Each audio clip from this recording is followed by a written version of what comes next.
Well, good morning, everybody, and welcome to another exciting Exploring by the Seat of Your Pants broadcast. For any of you joining us for the first time, we are all about bringing conservation, adventure, and science into classrooms around the world. And everything we do goes to our YouTube channel. So if you want to check out this program in 3 weeks or 3 years, you can head there and do just that.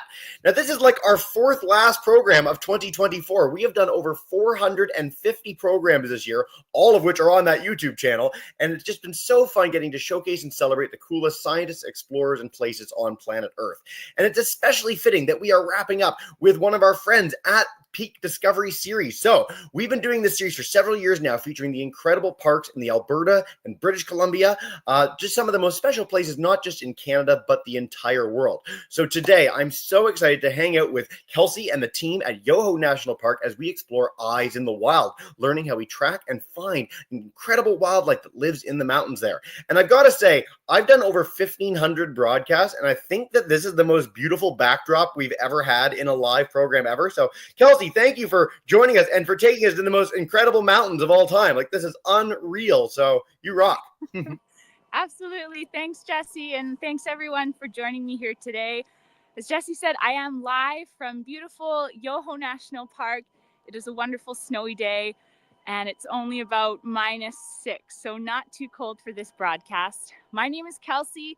I work for the Public Outreach and Education team with Parks Canada, which basically just means I do a lot of programs like this, where I talk to students and visitors about what makes the park special. So I'm going to flip the camera here if I can to give you a better view of all the surroundings.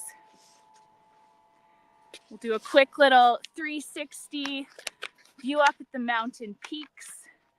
Parks Canada respectfully acknowledges that Yoho National Park is located within the traditional lands of the Ktunaxa and Secwepemc peoples. We recognize their stewardship of the lands and waters in the area now known as Yoho National Park since time immemorial. Now let me switch things back, pick up some gloves that have fallen into the snow, and I'm gonna walk us over. You can follow me here in the snow. It's not too deep for hiking. So today I'm joined by a member of Parks Canada's Ecological Integrity Monitoring team. Alex is here to talk to us all about remote cameras, which are kind of like our eyes in the wild. So you'll still see me a little bit on screen. You'll hear my voice behind the camera, asking questions and prompting Alex. But without further ado, here's the star of today's show. Flip my camera around. Alex, over to you. Right on. Good morning, everyone. Just to introduce myself, my name is Alex Arujo. I have the privilege of being a resource management officer here with Lake Louise in Yoho National Park and over in Kootenay National Park. And I'm lucky to be a member of our Ecological Integrity Monitoring team and super excited to talk with you guys this morning. Thanks, Alex. And can you tell us a little bit more about what the Ecological Integrity Monitoring team does? And I'll probably just call them the EIM team from here on out, because that's a mouthful. It really is, yeah. So to put it simply, the EIM team, we are, as you said earlier, kind of the eyes and ears of the park. So basically, we're responsible for gauging the health of the ecosystems in Lake Louise, as well as in Yoho and Kootenay National Parks. So we look at things like our alpine, our forest, and our freshwater ecosystems. And we measure those things by looking at indicator species. So for example, for our forests, one of the ways that we tell how healthy they are doing is in June, we'll go and we'll look at our bird populations. For freshwater ecosystems, we'll have a look at our amphibians, see how many eggs they're laying and how many juveniles they have. And for our alpine ecosystems, way above tree line, we'll be looking at things like pikas, little rock rabbits that live along the rock talus slopes. We count those typically in August and September. Okay. And Alex, I love these sort of backstory questions. Can you tell us why you wanted to join the EIM team and do some work for them? Totally. Well, I had the privilege of working with the EIM team over in Banff National Park when I was working on my master's degree. And seeing the work that they did, I was instantly like, oh my goodness, this is like the best job in the park. To put it more specifically, what we do here is I think we have the privilege of going into some of the most beautiful and remote parts of Banff, Yoho, and Kootenay National Parks, right? We go to places in these parks that we might be the only human beings to step foot in them all year round. I really think that among the park staff, we're probably some of the only ones who have like the best understanding of the park, not only with our education, but also the fact that we're out here every single day or most days, and we're able to experience and be on the land. Giving equal respect to teams like our trail crew and our vegetation teams, the more time you spend out on the land, the better an understanding you'll have of things and how the ecosystems are working out here, which it's a real privilege to be able to do that. Yes, I am a little bit jealous of Alex's job. It is fantastic. Alex, what's your favorite part of the work? Yeah, I mean, there's a lot to talk about with it, but my number one thing is, I'm a bit of a history dork. So something that I really enjoy is I've got all these old maps that I purchased that go back to the 1960s or 1940s in the park, and I'll look at these places that we're going into, and I'll see like, oh, there was an old cabin there 100 years ago. I wonder, and we'll walk around, and sure enough, sometimes you'll find this decrepit old log cabin in the woods that hasn't seen another human being in forever. There really is such amazing history in these parks. Like I talked earlier a bit ago just about how we're some of the only people to go into certain regions of the park.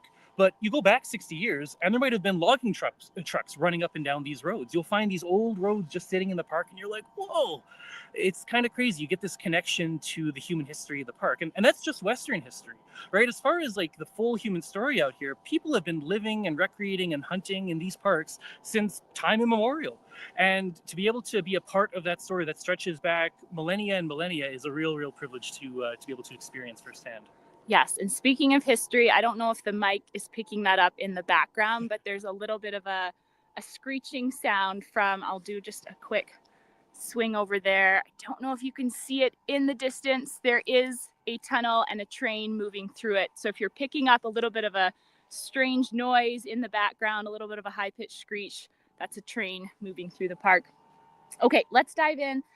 Alex, the remote camera program, tell us all about it. Yeah, so the remote camera program is kind of in line with the title of this program. It really is our eyes on the park. So to put it simply, our remote cameras, they're able to tell us where animals are in the park. That's our number one thing. So we kind of want to know which animals are hanging out where, and it can tell us a little bit about how they're moving in the park. And the way we do that is we've taken our half of Banff National Park. We're responsible for the Lake Louise side of the park, as well as Yoho and Kootenay. And we divided it into a gigantic checkerboard, these 10 by 10 squares, a huge grid.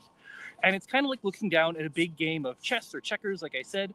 And we have ideally one camera in each of these little squares. And it gives us an idea of, okay, in this part of the park, which animals are we seeing throughout the year? How many of them are we seeing?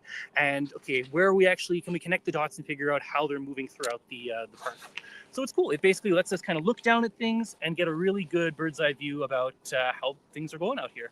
Alex, can we have a quick peek at one of those remote cameras? We have two types of cameras that we use in the park. These ones are older ones. You can see they're a little bit bigger, a bit chunkier, but they're still really good. We use them. We still have a lot of them deployed in the backcountry, and currently we're kind of swapping them out for our highway study. And then these are the ones that we're moving over to right now. So you can see that they are quite a lot thinner, quite a lot lighter, which makes them really nice to carry. And we've just updated the tech this year, so we're actually able to use the better sensor that these have. So we're going to be able to collect ideally a lot more animals in our future studies, which is pretty cool. Fantastic. And then Jesse, to give everyone a rough idea of the sort of images that these cameras are capturing, can you throw up the first three photos 1, 2, and 3 on the screen? I sure can. We've got our bear here rubbing himself on a tree. We've got a cougar walking by, which would be my absolute dream to witness something like that. And then third, we've got this group of wolves together, which are just spectacular. Ah, so cool, Kelsey and Alex. Jesse, you'll have to give us prompts because in our view, we can't actually see what's coming up on. Oh yeah, that's okay. No, we showed all three of them. We're all good to go. Fantastic. Thanks, Jesse. Okay, and Alex, how many cameras are there in Yoho, Kootenay, and Banff National Park? Yeah, so just our program, we have 212. That doesn't count the Banff program, I believe. But right now we have about 212 cameras, and we're going to be deploying more next year is the goal right now. Okay, and now I've noticed you have quite a few items out on display on the table here. What special gear and equipment do you need to use to service these cameras and keep them in good working order? Yeah, so you can see we have quite a variety of tools on the table here. To put it simply, some of our cameras, you have to hike about 2 or 3 days to get out to. So we try and carry gear and as much equipment as possible so that if we get out to a camera and it's broken, we can hopefully fix it, if not replace it and put up something fresh. You can imagine how frustrating it would be to get out there and go, oh, forgot my batteries. And that's a whole problem. If you're talking to my manager, I think, if that happened. Yeah. He's a nice guy. He'd be all right. But so I'll go through some of the stuff that I have on the table here. Let's start with this. So what we got here, this is our ratchet set. So our new cameras, that's what these go with. We don't, you'll see when we're going to do a practice demonstration later of how to service a camera. That one's put up onto a tree with a big cable lock. But these new ones, they have these very sturdy lock boxes that we use these nails to dig into the trees with. So this lets us just really quickly wrench and unwrench the nails into the tree. Makes it a lot more secure, less likely to get damaged by falling snow or to have any kind of animals bump up against it and potentially push it out of the way. So it's pretty nice to have that. We have this here. This is a handsaw. So these are really useful for us. One of the things that we have to deal with sometimes is branches and things will sway in the breeze. These cameras are designed to work on motion. It's one of the ways they take pictures is either motion or body heat. And if you can imagine, we have grass or a bush swaying in the breeze. Suddenly the camera's going to go take a bunch of pictures, potentially run out its battery or just take up a lot of space. So one of our duties when we go up to the camera is we will double check that there's no grass in the way or bushes that need to be trimmed. And this is one tool that we can use to kind of clear up any obstructions like that. This is our case for carrying our SD cards. This is our spare kit. So I don't have any SD cards in here right now, but we can carry 30 or so in it. And we'll usually label which cameras we serviced on these little pieces of tape here. So we always know which card came from which camera. Spare batteries, that's pretty self-explanatory. Always good to carry some spare batteries you'll need to replace when you replace the camera. We have a compass. This helps us with our orientation. We try and double check, or we have an inventory, a database that carries all the information about our cameras. Some of the data we carry on that is the direction the camera is facing and then the direction the trail is going. This lets us make sure that the orientation is set up correctly. Ideally with our cameras, we want them on a 45-degree angle. That gives us the best chance of the camera being triggered while also giving us a clear image of the animal that we can assess, or that we can kind of tell what it is. This is the little lock that goes with our older cameras. You can see that it's a little flimsy and tiny, but it did the job pretty well for quite a number of years, so we still carry a couple of those. This lets us make sure that our cameras are 5 meters away from the trail. We try and keep that standardized. Just part of being a scientist, want to have your kind of standards in place. When we get to the cameras, you'll see this again in a little bit. We like to clean them, so we carry Q-tips and wet wipes that lets us clean off the lenses, make sure there's no dirt on them. This is we call it desiccant powder. That is these little camera on a rainy day where it's very humid. You can imagine that the internal components, hang on, let me open up one for you to see the inside of it. You can imagine that the internal components of one of these cameras, it's hard to get into, right? A lot of metal in there, a lot of wires. So if it's really humid when we open it up, it could, these seal, they're weather tight, so that humidity is going to get trapped inside. So this desiccant will keep it from getting super humid and lower the risk of this getting all rusty. So that's a nice thing to have on rainy days. These are really quickly, we just, we know how to service the cameras, but we like to carry the instructions just in case. Good to go through the checklist to make sure you don't miss a step. And then finally, we have these. These are basically when we're in the field, they let us read our SD cards straight away. So they are, you turn them on, you can go through all the images on your card, and it lets us know, hey, weird, the camera's not taking pictures at night. Oh, hey, I can see a big bear came and bit it. That's what happened to this. That's why there's a big crunch mark in it. That doesn't happen with the bears, but you know, we're looking for things that might have gone wrong with the camera that might not be visible from it from the outside. And it lets us go, oh, shoot, okay, we might actually need to replace the camera right now. These we're thinking of replacing with little USB sticks that just go into the bottom of our phones, and that would let us quickly sort through the images. So cool. These are pretty heavy, so that might be a nice kind of way to save our backs in the future. Yeah. Thanks, Alex. That's a great overview of all this equipment on display. Now, when you have those cameras set up, they're out there in the field, they're snapping shots. What animals do we see most often in those images from the cameras? Lots of deer, lots and lots of deer. More realistically, it depends on where the camera's set up. So we have them set up on popular trails. Often you'll find a lot of hikers, obviously, on those trails in the summertime. Our highway cameras, you'll typically see quite a few deer on the overpasses. If you've ever been through Banff National Park, you've probably driven under these big bridges that go over the highway that lets our animals get safely across the highway from one way to another. But if you look at the underpasses, you're going to see a lot more predators. So you might see some deer, but you're more likely to see things like wolves or coyotes or bears. If you go into the deep backcountry, you might even see rare stuff like cougars or wolverines. And honestly, just because a camera's in the front country on a hiking trail doesn't mean that you're not going to see rare stuff either. I've seen it where there was a big group of hikers and 20 minutes later a wolverine walked through. So you're more likely to see certain animals in certain areas, but it's kind of cool to see how things start to mix in some spots. Yeah. Jesse, to give everyone a good idea of that, can you throw photo 4 and 5 up on the screen? I sure can. And here's some wolves going through some deep snow in the woods, which is just unreal. The fact that you had a wolverine behind some hikers. For our students, we've had wolverine scientists on before, and they've spent their entire careers and have seen like one wolverine in 20 years. So these cameras open up so many cool possibilities, and there's a wolverine right there just to give you a sense of it. That would be the coolest photo ever for a scientist to witness, just for context. That is so spectacular. Thanks, guys. Perfect. Thanks, Jesse. And Alex, okay, you mentioned that a bear might take a bite out of it, or if that's not realistic, do the animals ever disturb the cameras? Do they investigate maybe a little bit too strongly? Yeah, I was exaggerating though. I've never heard of a bear actually taking a chomp out of the camera. That was the park interpreter and me coming out a little bit, using a bit of exaggeration. No, normally if the bears are going at the cameras, usually what you'll see is you'll have nothing, and then there's a big like snout smushing into the lens, and you're kind of like, what is that? It's kind of brown, and then you'll kind of see the bear face like looking at it and kind of pushing it around a little bit. Or you might get an elk or a deer just kind of rubbing up against it. It might not be even trying to mess with the camera as much as it is it's got an itch and it feels something that's just kind of nice to scratch right there. I've heard a story about once where someone came up and the camera was like perfect. Then they took the SD card out, went back to the office, and about halfway through the year, this bear comes up, kind of shoves it, and it completely got misaligned. No. Oh no. And then about a week later, this other bear comes up, shoves it the exact opposite direction, puts it perfectly back into alignment. So sometimes they can help us out unintentionally, which is pretty cool. I love that.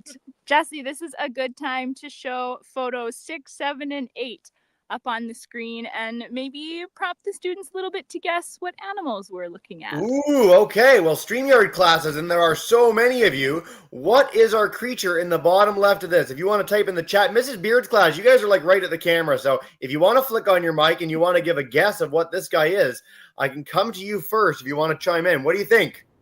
What do y'all think? Some cat. A minx, a cat, Lynx, cougar? Okay. Very good, very good. I think you guys might be right. Our YouTubers say Lynx. Hughes class says Lynx. Kelsey, Alex, is that correct? Yes. Yeah. Nailed it. 1 for 1. Okay, let's go to our next one. Oh, this is a little bit easier. All right, and the astute of you may notice that there's some other way of finding it on the screen, but Turge and Notre Dame Hughes. Yes, Miss Shirt class. Bears, black bears. Very, very good. All right, 2 for 2. One more for all the marbles. Oh, it's a bit of a different guy coming through one of those underpasses that they have in the national parks. And as you mentioned, these over and underpasses are so spectacular in Canada's national parks. They allow animals to traverse the areas without getting hit by cars, and we've actually done whole programs on them before. All of you were on the ball. Grizzly bear, fantastic, everybody, and cool. Thanks so much, guys. Yeah, nice work with the guesses there, interpreting those photos. Now, shortly we're going to trek on over, and Alex will show us how to service and take care of one of those remote cameras. But Alex, I do have to ask, because it was on the screen and the students may be wondering, there's another item on here that you have on display. So these are obviously these are skis. So we will service the camera sometimes in the winter.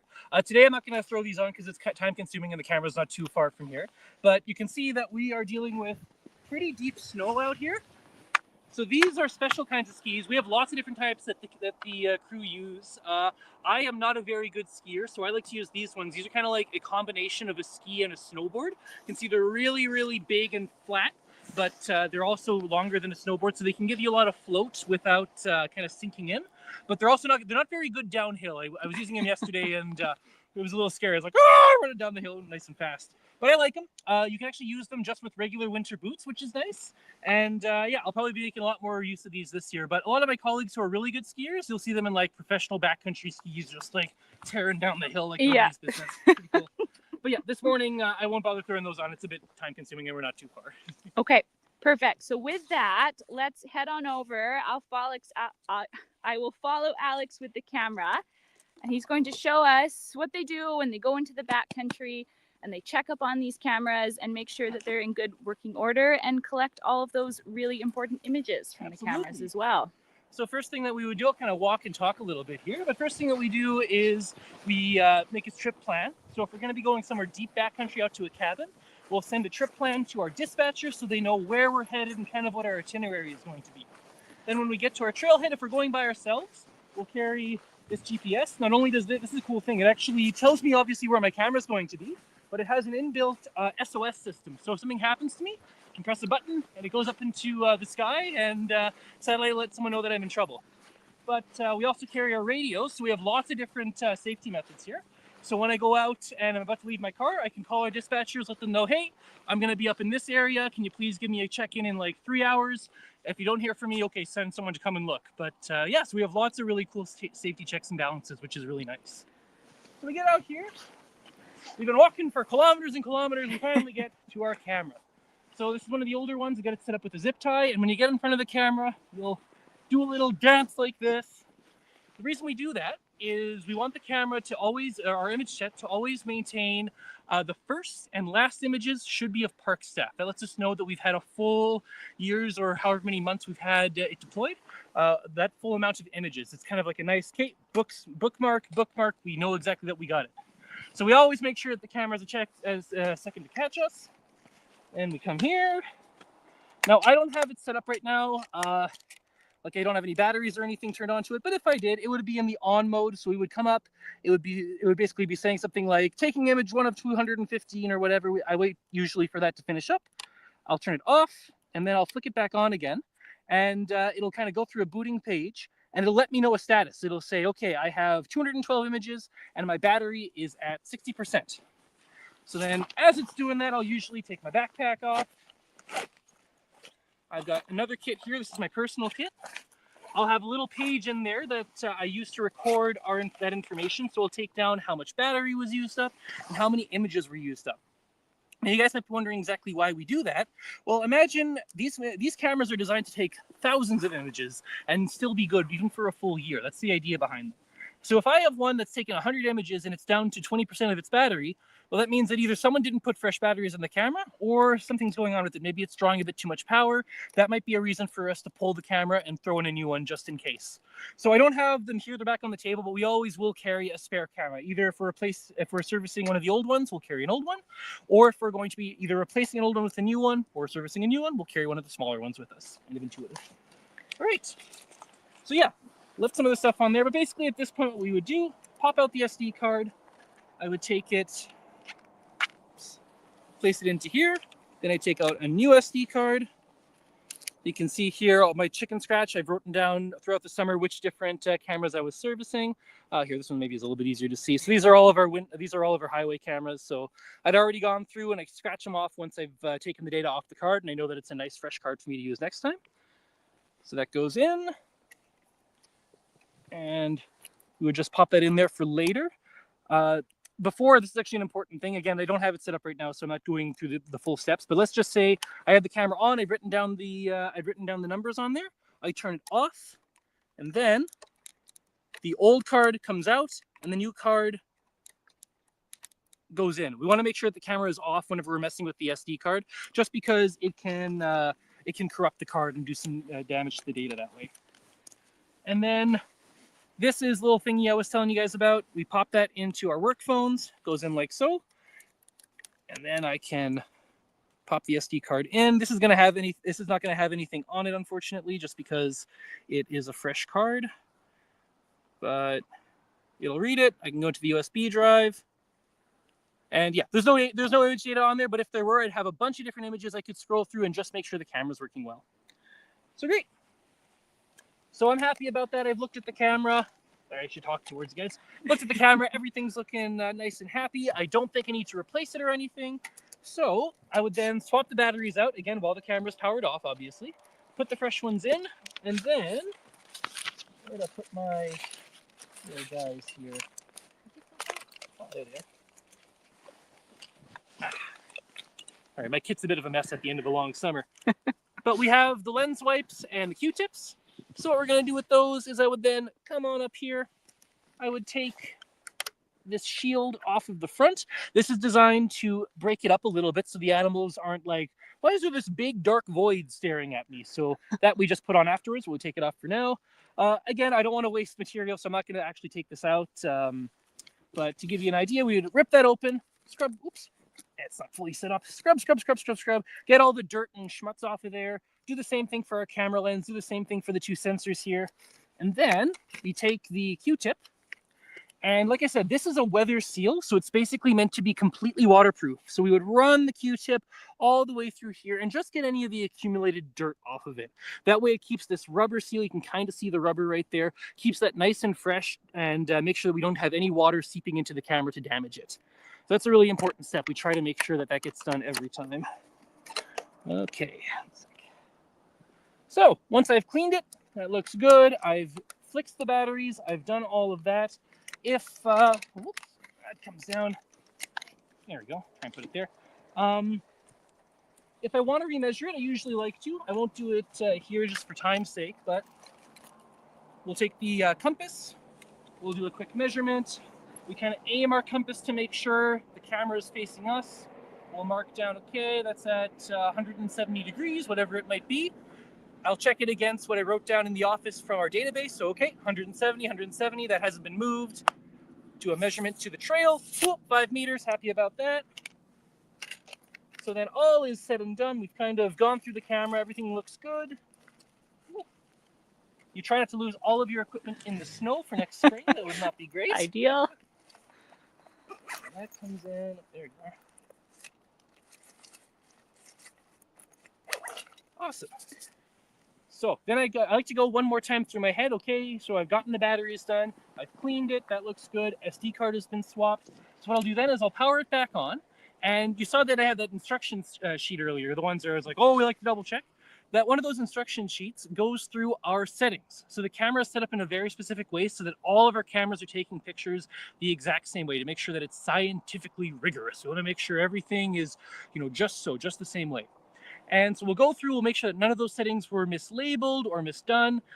So that includes going through our sensor settings. The camera pictures all have a label on them. So something that's happened before is we'll take out one of these old cameras, we'll send it to the manufacturer to be repaired. It'll come back into the field and they'll forget to change the label. So we'll have something in Yoho labeled for Kootenai. And it's really important to go back and double check, change the name to where it actually is, and then make a note of that for the data that you took off of it. Yeah. Only other thing that's kind of cool that I'll say is people often wonder why there are cameras in the park. So what we put on the cameras are these helpful little placards. I don't know if you can see it, but it just tells you property of Parks Canada, tells you it's for wildlife research, and if you have any questions, to email this email. Okay. Yeah, we also have photos or posters placed at each of the trailheads that let people know that, hey, you might see one of these cameras on the trail. Don't worry, we're not spying on you. This is what they're there for. Frankly, people are the least interesting thing for us to see on the trail cams. We do like to see them. It's good for us to know how many people are where, but people are boring. Yeah.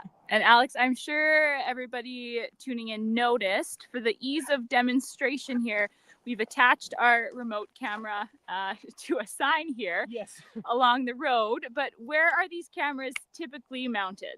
Yeah, so we're usually looking for big trees, big, strong, old trees, ones that we know are going to be alive for a good long time, and ones that we know are not going to fall over anytime soon. So we have a camera right now that the river nearby it is starting to wash it away. The camera's been there for 10 years. So 10 years ago, it was in a really good space. Right now, it's like, okay. So we, this past summer, we went and found another tree about a kilometer down from where the current one is. And we've set up a replacement camera. We're going to compare how those two are taking photos. And like as not, we're going to take out that old camera from the tree and move it to this new one that's going to be stable for at least another 10 or 20 years. Because, you don't want it to be on a tree that looks really nice and is in a great place, but then just falls over and you have pictures of the dirt for the next 365 days. Yeah, that makes sense. Alex, you crushed that demonstration. Thank you so much. We're coming up on the 30-minute mark, so we want to wrap up here and make sure there's enough time for students to ask questions. Alex, do you have any really important take-home messages for everybody watching today. And Jesse, this might be a good time to show some of those links and other things on screen or in the chat for students and teachers.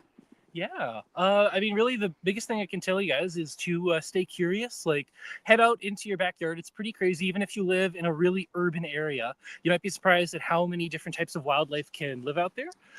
Something that's kind of fun. I never knew this. Pigeons. They're part of the Columbidae family. Why do they hang out on skyscrapers? Because historically, they'd be hanging out in cliffs. It's part of their habitat, and they just kind of adapted to that. So there's so many things that you can learn that are really, really cool. Otherwise, I would encourage, if you're interested more in Parks Canada and the work that we do, check out our YouTube channel. We've got some really cool videos of our underpasses and our wildlife cameras in action, and we have lots of really interesting other information on our website. Yeah, I would definitely check out like Yoho National Park's website or Banff's. You can learn a lot more about the work that we do out here. That's fantastic, Alex. Thank you so much. Jesse, that kind of brings us to the end of things here. So I'll turn it over to you to help us navigate through the questions and facilitate all of that. Amazing. Well, for you and Alex both, that professional detachment out the window is one of the coolest demonstrations, one of the most amazing areas I've ever seen in my entire history of broadcasting. So you guys rock. Thank you so much for this awesome tour. Now, Miss Beard's class, we're going to come to you twice because I know you got to run in a few minutes, and then we're going to do the full lineup of all the classes, nice long Q&A. But Louisiana, come on in and take us away with your first question. Hi, guys. Hey. Hi. Hi. All right, Jamila, go for it. Most endangered species? Oh, and Miss Beard, if you could repeat that for us. Yes. What is the most endangered species? Nice. The most endangered species. Okay, well, if you're talking Banff National Park, that would actually be the Banff Springs snail. They live at the Cave and Basin National Historic Site. Well, not specifically, but there are 5 hot springs on that entire mountain. That is the only place that those little snails live. They live in hot water. They don't live anywhere else on the planet. So those ones are like Parks Canada's kind of like, or at least for the mountain parks, the kind of kings of the most endangered award. If you're talking kind of wider scale, I would probably give that one either to wolverines or badgers down in Kootenay National Park. Those ones are both they got some pretty big challenges with dealing with humans and trying to get around the landscape. Yeah. Man, that snail is a deep cut. I've seen them in person. They're a delightful, charismatic little creature. So thank you for that, because that was a totally unexpected answer, and I love when that happens. All right, Miss Beard, we're going to come back to you guys, and thank you so much for sneaking in these questions before you go and doing all this research in advance. Share one more with us, and then we're going to head to Miss Shirk's class. Hey, guys. Go loud and proud. All right. Do you think the animals are looking for food so they can get energy and store it during hibernation? Ooh, and sorry to do this again to you, Miss Beard, just because the audio is a little iffy. Could you repeat that for us? Do you think, let me see my question. Do you think that the animals are looking for food so that they can get energy to store up for hibernation? Nice question. Yeah, most definitely. Like, especially this time of year, they're kind of getting into hibernation. But in the last couple of months, a lot of them have been really going wild, like trying to find that food, trying to find good habitat. That's not the only reason that they're moving. They may be moving to check out different parts of their habitat. Some animals that have a defined home range, areas that they kind of roam within, they might be trying to make sure that that's still theirs. They're kind of making their mark on their territory. They may also be looking for mates different types of the year. They may be moving or trying to get to different, foraging areas. So, an area, or if they're trying to put on that weight for the winter, like you said, they might be trying to go from somewhere really far north in Yoho all the way down in through Kootenay, and we might be able to capture on multiple cameras that journey, because there's a lot of things that they have to deal with, lots of towns and highways to kind of get from place to place. So yeah, I'd say a lot of their concern is really that eating and putting on weight for the winter, but there's definitely a lot of other reasons that they could be out there. They could be raising young, they could be getting ready to make some young, lots of really cool things. Or even this is a tangent, but I saw a really cool thing this summer where we caught on the camera a mating pair of grizzlies. Not doing the mating, but it was a really cool shot of this female and male grizzly just kind of touching snouts together. It was super, super cool to capture on a camera. Super cool. Thanks, Alex. What a great answer, man. All right, J.A. Laird Elementary, Miss Shirk's class, come on in and take us away. Hey, guys. Oh, I thought I had the camera working. That's okay. We'll hear you as a voice in the ether. That's perfect. Okay. All right, Stella. Skippity toilet. What's the most common animal? What's the most common animal in the park? Yeah. The most common? People. No. No, we have really good, healthy populations of our ungulates. So those are things like our white-tailed deer, our mule deer, our elk. We have quite a few of those. Those are doing pretty well, especially over the last 100 and some years, where we did a lot of predator control in the early 1900s. So those populations really shot up. They've come down a little bit since we've had the introduction of predators like wolves back into the park in the 1970s. But yeah, really, our ungulates are probably our best like big animals. If you want to talk small scale, we got a lot of rabbits, we got a lot of insects and stuff, and definitely a lot of people in July and August. Yes. Endless people in July and August in the mountain parks. It's one of the joys. Notre Dame Academy, let's head to Louisville, Kentucky. Come on in, unmute your mic, and you're good to go. Hey. Hi. Oh, yeah. All right, read real loud. Okay. How do y'all do you go to snow places and hot places? And when you do you find the same animals? Ooh. That's a cool question. Yeah. So it's kind of cool. You look at where we are right now in Yoho, right? Very, very snowy, very, very dense. You might think exactly. That's a really actually very insightful question, because this doesn't look like a place that ever gets hot, really, right? We are on what we call the Continental Divide. This is the high point of North America. So we have very short summers. So you might not think it gets that hot, but in fact it does, especially in our range, right? So we are 3 national parks basically that we check. So Yoho is really far to the north. We have kind of snowier, colder summers. But you go down to southern Kootenay, which is also where we have cameras set up, it gets quite warm down there and actually has a pretty long growing season. So we do see a very different distribution of animals up here versus down south in Kootenay, right? Kootenay, you're really only getting, that's the only place that you're going to find badgers, whereas up here, we don't have caribou anymore, but this would be historical habitat for them. So one day when they do come back, this is going to be an area that they might spend a lot of time in. When that will be, I have no idea. But yeah, that's a really good example of an area where if you have different long-term climates, you're going to see different populations, different distributions. And yeah, we definitely capture different things in Yoho than we do down in Southern Kootenay National Park, where it's a lot warmer. That's a really cool question. Good thing. It's a really cool question. I know we've got a lot of BC and Ontario classes with us, so they're used to these temperature changes. But for our Kentucky and Louisiana crew, the way you can think of it in Fahrenheit is in the areas where Alex and Kelsey are, it can go from 100 Fahrenheit to negative 40 Fahrenheit throughout the course of a year. So it's this insane range that we've got up here in Canada, and come visit. This is pretty cool. All right, Miss Turgeon's class, we're going to head to you guys. If you want to unmute your mic, you good to go. And if the tech, oh, there you are. Hey, welcome in. We should hear you. And if we don't hear you for whatever reason, which we don't, I will share your question that's in the chat. And I'm sorry that the tech's giving you trouble. I find smacking the computer is very emotionally satisfying, even if it doesn't work. They want to know about you, Alex. How long have you been working for the park? Yeah, so I have been working with Parks Canada for 9 years now, 9.5 years. The reason I knew about the Banff Spring Snail is I got my start with the Cave and Basin National Historic Site back in 2015. So it's a very long story to how I got where I am right now. I'll spare you the details. But basically, I worked as a park interpreter for many years. Then I was able to, on a whim, I met a very good friend of mine at the Cave and Basin when I was on as a full employee, not as a student. The two of us, we made this great journey. We went to go look at some bison that Parks was thinking of putting into that they were getting ready to release into our backcountry. Some of you guys might be familiar with it. Back in Banff National Park, they had this big bison herd, and I said to this guy that I'd known for a month, "You want to go hike and see them?" Sure. So we go out. We got to meet the team that's doing the bison introduction. Came back, a year passed, 2 years passed. I went and I worked for the Meteorological Service of Canada, got to live up in Eureka, which is way up on Ellesmere Island, got to see some amazing landscapes up there. Decided that I didn't really want to work at the Weather Service. I wanted to go back to parks, and I went and I got my master's degree. And doing my master's, I was able to contact those same people that I met on the Bison Project and said, "Hey, do you guys want to know anything about birds with your bison?" So I was able to, because I did that trip with my friend, was able to kind of work it out and make sure I got onto the Bison Project. Defended my master's last year, and I was kind of unemployed looking for work, and a friend that I'd made at the Cave and Basin was working in Waterton. She said, "Hey, you should apply as a park interpreter in Waterton." So I applied, didn't get in, they didn't have any room, but then Yoho needed a park interpreter. So I got hired in Yoho, did a really good job at that, was brought on over the winter. And then I was able to apply on an internal competition for this job. So it's a super weird roundabout way to get to where I did right now. But yeah, 9 years of adventures. I certainly wouldn't want anything different.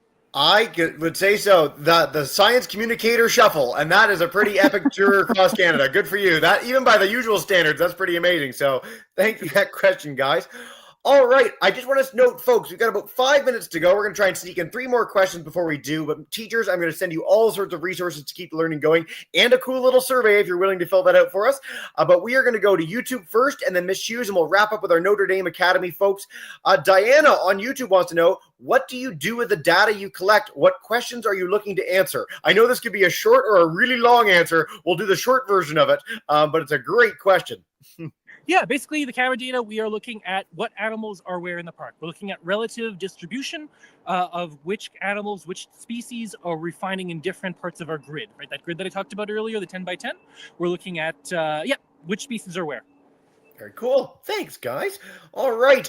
Hughes class, our J.A. Laird, number 3. If you guys want to turn on your mic, hopefully this works. We can see. I can also come to you in a second if it doesn't want to work for you. Oh, there you are. Let's see. Can I hear you? Maybe. Hello? Hello. Go ahead, Aubrey. How many cameras do you set up each year? Ooh, great question. Thanks, guys. Yeah, not a helpful answer. It sort of depends. New setups, we usually do a lot of research beforehand. And we've gotten all the easy ones by this point. The ones that we have left are really, really remote. So I'd say usually maybe 1 or 2 per year. I'd say about 1 or 2 per year is kind of our current rate. Fantastic. Thanks, Alex. Man, we've gotten so many questions, and you guys rock. What a fantastic audience today. We're going to head back to Louisville for one final question, and then we'll wrap up from there. But Notre Dame, come on back in. Hey. Do most of the animals come during the day or the night time to get their prey? Nice question. Yeah. Herbivores, you'll tend to see a lot more active in the day, whereas our carnivores are going to be more active at night.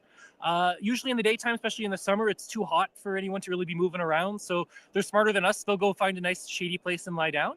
But yeah, typically it's usually dusk and dawn are when these animals are most active, and that includes going to hunt for prey. I just want to say, as we get close to wrapping up here, that this has been such a cool opportunity to highlight what is just one of the frontiers of science. So when I was the age, and you too, Alex, for that matter, when we were the age of the kids in these classes, like this was like a really, just being born technology, and a few people were starting to use it, and to see the breadth of research and excitement and amazing imagery and how good the cameras are that we can get now, like whether we're exploring the deep sea with robots, other planets with robots, or frankly, these cameras as robots in the parks to learn about our wildlife, like it's this golden age of science. And so kids, if you're really keen on this, there's so much to explore on camera traps, not just in the mountain parks in our Peak Discovery series, but broadly around the world. I really encourage you to look them up. Wildcams.ca/projects is one of our things that we've highlighted for you. So do check that out when you're done. But it's been such a special opportunity today. So I'm over the moon. This is great. Before we wrap up and we bring in all our kids to say thank you and farewell, Alex, Kelsey, is there any last message you want to leave us with today? Really just stay curious. That's the most important thing. And if any of you are ever interested in doing stuff like this as a scientist, and you ever think to yourself, oh, I don't know, I'm not particularly good at it or something like that, I am literally living proof that anyone can do anything. I am not a strong mathematician. Science was never my strongest thing. You can probably tell I've always been more of an actor, but I was passionate about this. I wanted to do it. And if there's something out there that you want to do, there's always a way for you to get there, even if it's maybe a little bit turnaround. No better message than that. Alex, thank you so much, man. For you and Kelsey, please do stick around when we're done the broadcast so we can chat. But I'm going to bring in all our class to say a big thank you and farewell. So Miss Shirt's class, Notre Dame Academy, Miss Turgeon, Miss Hughes, I know a lot of you are just audio, but thank you so much, everybody. Have a wonderful day. Bye for now.